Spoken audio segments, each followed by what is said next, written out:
Folks, well, first of all, welcome to this edition of the cartoon Flashback in high definition and at 60 frames per second.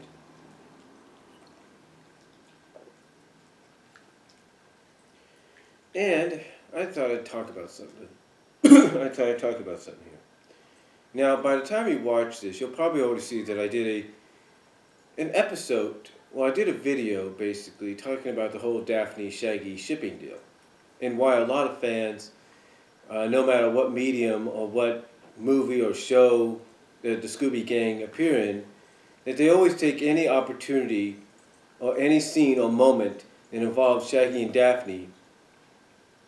They always take it with a bit of how do I put this? They always take it with a bit of a happiness, with a bit of hope.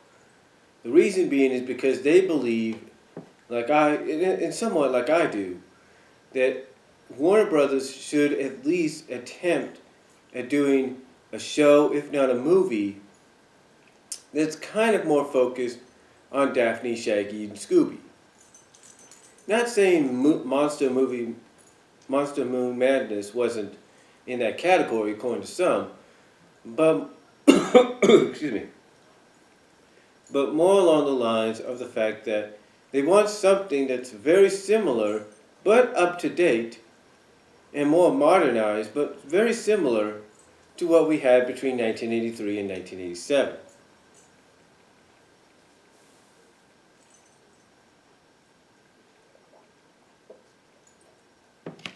And usually what they're saying is they want something that's basically like the news, like today's subject.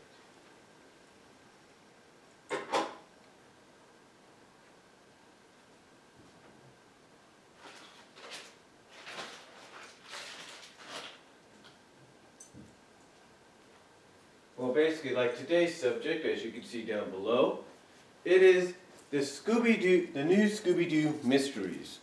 Or, as it's known by its two titles, the all-new Scooby-Doo Scrappy-Doo show, and, for its second season, the new Scooby-Doo Mysteries.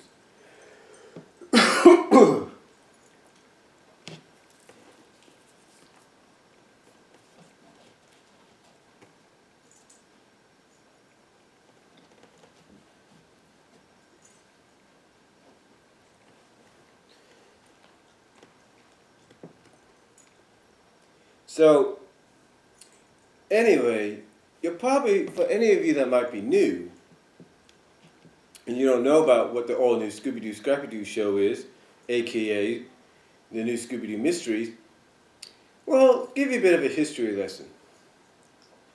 Now, as we all know, around '69, Scooby-Doo, Where Are You? Debuted on CBS.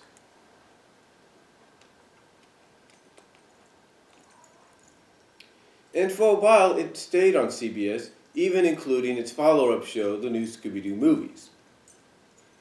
And then, after a while, the Scooby-Doo show came to be, which was a third incarnation, but it was part of an hour-long block. It was the Scooby-Doo Dynamite Hour. It's the Scooby-Doo Dynamite Hour. Then it went to a 2-hour block with the Scooby-Doo All-Star Laugh Olympics. And then I believe it went to another hour-long block, if not into a half-hour block, for just the Scooby-Doo show, which, of course, it was entitled under the third season of Scooby-Doo, Where Are You? So yeah. Almost nearly a decade after it debuted on CBS, the third season of Scooby-Doo, Where Are You?, aka the Scooby-Doo show, the second season, ended up being the third season of Where Are You? Sounds strange, I know. Well, anyway, throughout that time, we also had our first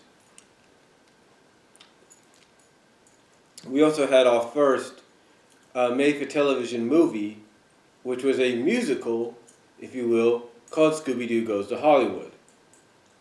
And basically is sort of a satire, in my opinion, because of the fact that it takes the Mystery Inc. gang and actually portrays them as just regular actors under their real names. That's right. Fred Jones is Fred Jones, Daphne Blake's Daphne Blake, Velma Dinkley's Velma Dinkley, Shaggy Rogers, Shaggy. You get the idea. Basically, it's sort of a behind the scenes deal because apparently Shaggy and Scooby are mostly sick and tired of doing the same old thing over and over again. So that special happened, and it was alright. I've seen it. It's an alright special. Don't get me wrong.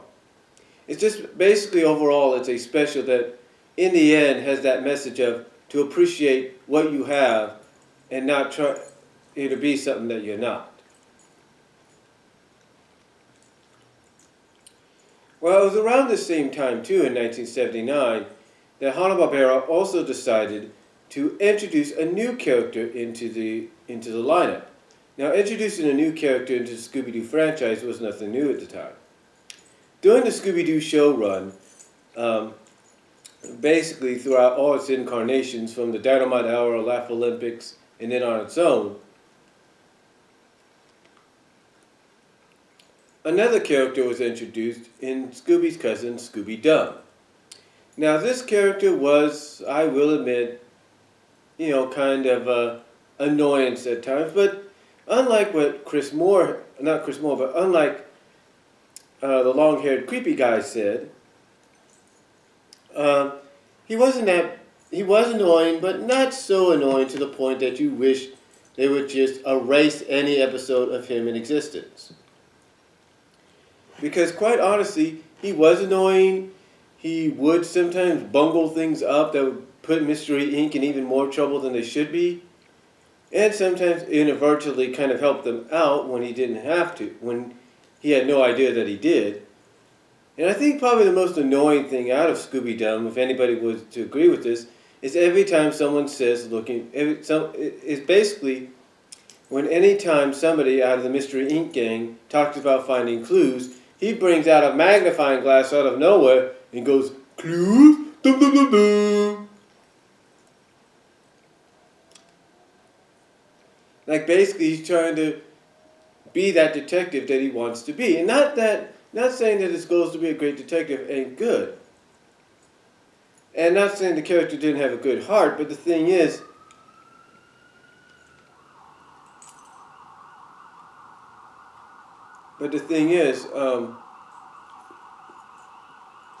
why in the world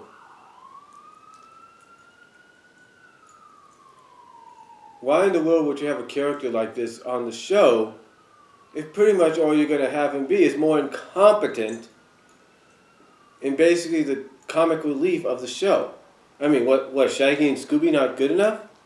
I'm just saying. Now, the one thing about the Scooby-Doo show I will say, before I get into New Scooby-Doo Mysteries, aka All New Scooby-Doo Scrappy-Doo show, was it did set the precedent of introducing Scooby's relatives. I mean, we had seen Shaggy's relatives, we had seen Daphne's, we had seen Velma's, I think, even before Scooby-Doo Mysteries. I think we even saw Fred's.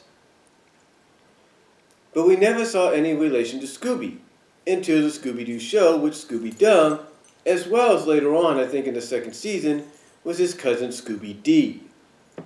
That's right, Scooby-Dee was another Scooby that was added to the franchise. Now, although she was just one appearance, she did kind of make a cameo in a What's New Scooby-Doo episode right at the beginning.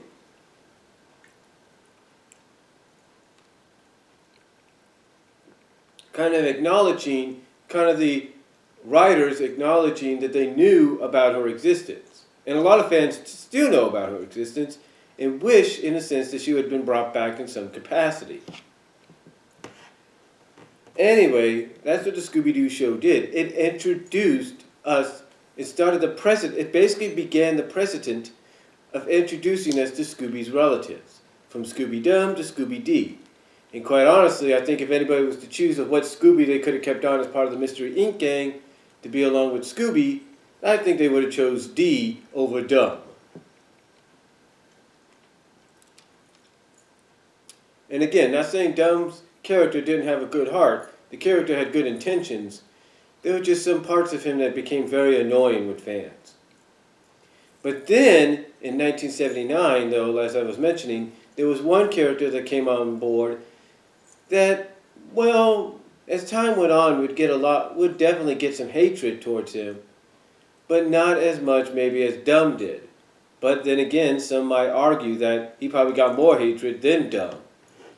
Matter of fact, I think during a commentary by the cast for the Scooby-Doo 2002 movie, the cast talked about a poll, and basically, according to this poll, Scooby-Doo was more favored over Scrappy. That's right. Because you see, in 1979, to continue the tradition of trying to freshen things up and, make things relative and up to date and attract more viewers, Scrappy was added to the team. And basically the way he was added, according to the intro, was he was dropped off in a box. He was packed up in a box and dropped off a train where his uncle was waiting for him.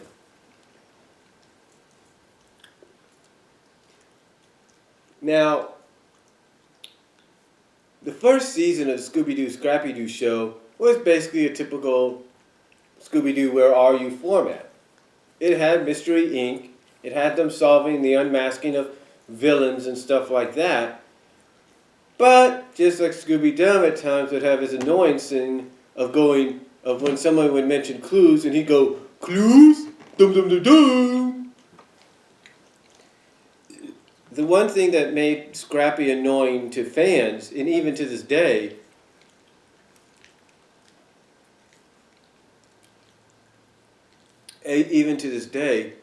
and if you're wondering, I have a cough drop in my mouth. I got a bit of a cough and all that, so. But the one thing that made Scrappy annoying to fans, even to this day, was not just his shout of da da da da da da, puppy power, and taking off and trying to fight monsters. And be braver than what he was. But the fact that he always set his Scrappy traps, and his Scrappy traps would always foil Mystery Inc. Not the intended criminal or villain of that episode. It would always foil Mystery Inc. It would.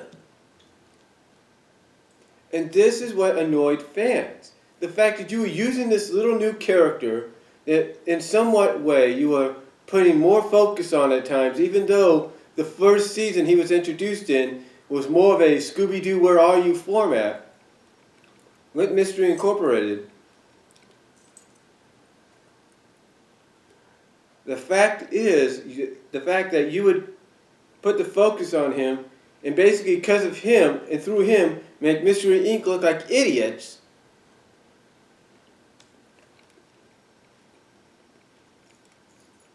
is one of the reasons he was so despised by fans, because of stuff like that.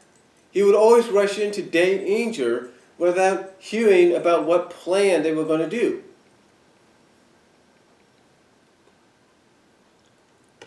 And it's like, I could understand. It's like, we can understand them wanting to, bring in a new character, freshen things up and stuff, but this was ridiculous in the first season or so.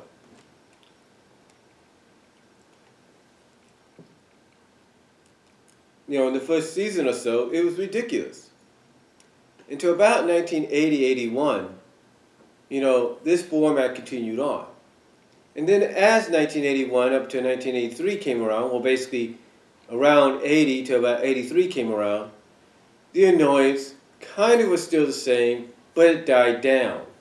The reason being is because the ratings were slipping. The ratings for the Scooby-Doo shows were slipping. And mostly due to the fact that the Scooby-Doo Scrappy-Doo show was now reduced and reformatted into a 30-minute show featuring 3 7-minute segments. 2 segments involving only Scooby, Scrappy, and Shaggy, and 1 segment involving Scrappy in the West, in some kind of old West town, in a modern Western town with his cousin or uncle, Yappa-Doo, and Shaggy's cousin, who was a sheriff.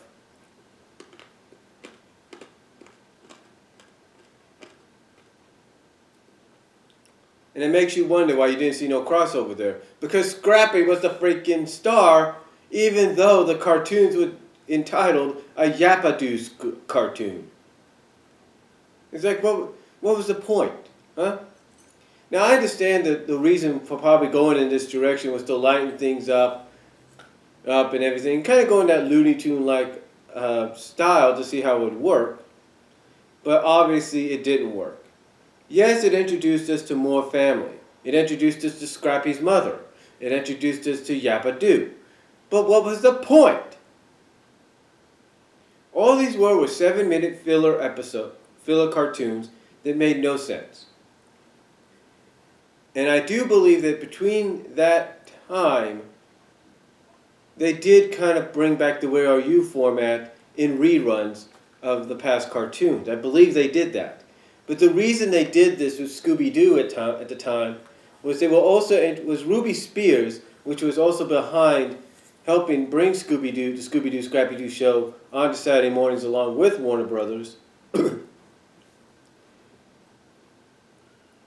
Ruby Spears, along with Hanna-Barbera, had also introduced the Richie Rich cartoon, which was basically, I think, a 25 to 30 minute show focusing, of course, on Richie Rich, but mainly just 2 shorts for Richie Rich.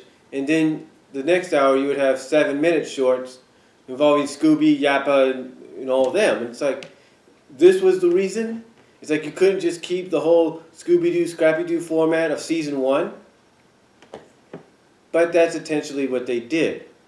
Now, it moved on later on. It would actually go into other things. They would be involved with the Puppy Hour and stuff like the Scooby-Doo Puppy Hour, the Scooby Scrappy-Doo Puppy Hour, stuff like that. Then 1983 came around. And in 1983, Hanna-Barbera decided they needed to go back to the old format.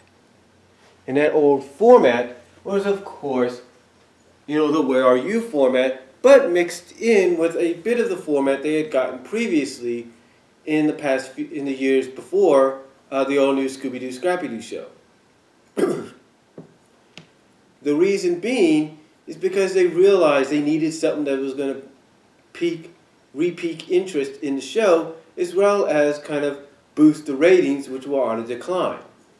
So one thing that they did was they kept the short segment format, but instead of 7 minutes, it went to 11 minutes. Yeah, instead of 7 minutes, it was 11 minutes.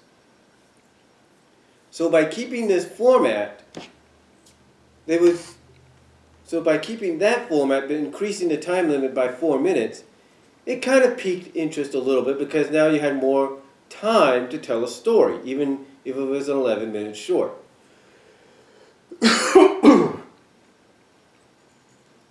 Another thing that they did, and a lot of fans felt this was probably the best thing they did, was they brought one of the Mystery Inc. characters back. Most importantly, I think they brought back the right choice in probably the 3rd most popular character on the show, or in the franchise, in Daphne Blake. Now, some people still would question why didn't they bring Velma back, maybe. Well, here's the thing.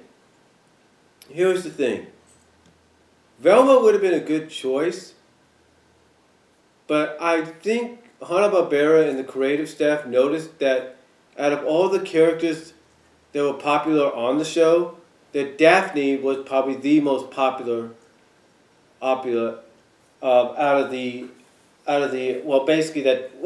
basically in my opinion, I think they realized that they probably figured Daphne would be the most